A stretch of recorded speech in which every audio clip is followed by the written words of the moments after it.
ధైర్యమే విజయానికి మూలం. శ్లోకం: ధైర్యమే విజయమూలం. హనుమాన్ తద్బలాన్విత. భావార్థం: ఈ శ్లోకం చెప్పేది బలం ముందు రావడం కాదు, ధైర్యం ముందు వస్తుంది. హనుమంతుడి శక్తి కండలలో మాత్రమే కాదు, మనసులో ఉన్న ధైర్యంలో ఉంది.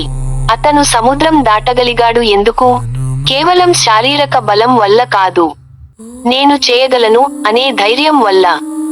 హనుమంతుడికి ధైర్యం అంటే అసాధ్యాన్ని సాధ్యమని నమ్మడం, భయం ఉన్నా ముందుకు సాగడం, సందేహం వచ్చినా వెనక్కి తగ్గకపోవడం.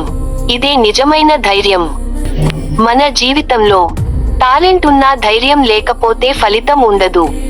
అవకాశాలు ఉన్నా ధైర్యం లేకపోతే విజయం రాదు. ఒకసారి ధైర్యంగా అడుగు వేస్తే బలం, మార్గం, సహాయం అన్నీ వస్తాయి.